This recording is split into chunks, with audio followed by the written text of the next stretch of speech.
Hey there, my name's Ivan Eyre, although most of my friends know me as Ozzy. And you're watching this because you just typed in how to force rhubarb. Now, I think probably the easiest way for me to show you that is if we step out into the garden. So come with me now. Okay, so now you're joining me here in the garden and we're going to take a look at some forced rhubarb. But before that, I'll just tell you quickly, forced rhubarb came about entirely by accident. Back in the early 18th century, early 19th century, some guys were digging a trench, and the soil they threw out of the trench they threw over the base of a rhubarb plant. And it wasn't until they filled the trench back in a few weeks later that they discovered false rhubarb underneath where they'd piled soil all over it. So completely by accident, but we've got to thank those guys digging that trench for this delicious springtime treat. Now, another thing I want to tell you is that when you visit a garden centre, you will see all sorts of very expensive, very beautiful pots designed specifically for forcing rhubarb. Don't think you need to invest in one of those to be able to force your own rhubarb. You don't. You can do it for free, provided, of course, you've got a rhubarb plant. And you can always beg, steal or borrow one of those from somebody. I'm sure that somebody will dig up a clump of their own rhubarb plant to give it to you. But wait till it's established before you start forcing it. Okay, so we're going to take a look now at my ultra cheap rhubarb forcing. So come down here, I'll show you. Now then, here we are.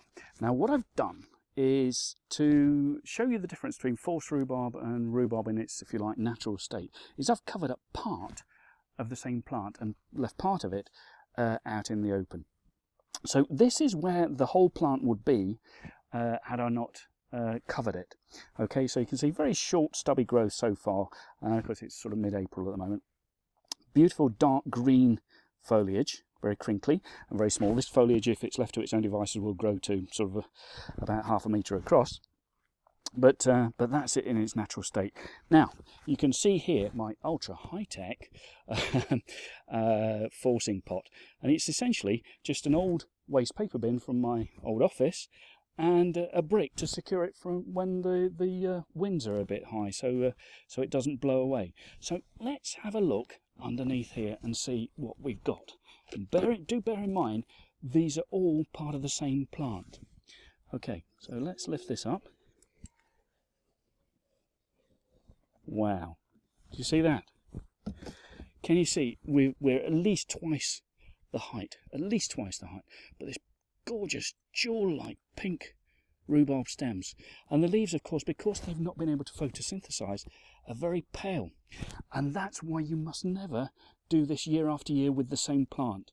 Have 2 or 3 plants by all means and rotate them. Force one year and then give it the year off to recover its strength, because otherwise this actually sadly weakens the plant. So we don't want to do that permanently. We don't want to do permanent damage to the plant, but we do want this luscious new growth.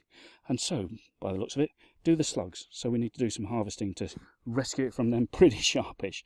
Okay, so as I say, you don't need to spend any money to force your rhubarb. You can do it just with a plain old bucket like this one. I'll see you back inside. I've just stepped back inside and I realised that the one thing I forgot to tell you while we're out there is how long ago it was since I put that bucket on top of the rhubarb. And it was about a month. It was about mid-March time, and we're mid-April now, April the 20th to be exact. So it's taken about 4 or 5 weeks to get that level of growth. Now, since I've had my home business, I've had all sorts of time to play with experiments such as that, forcing rhubarb. Done more than that, I can promise you. But other things in the garden, play with my photography, spend more time with my wife Carol and our 2 sons, and of course our little dog Jack. Now, if you're feeling that, hey, I like some more time on my own as well, and you'd like to know what it is I do in my own business, you'll find a link below this video. Go check it out now.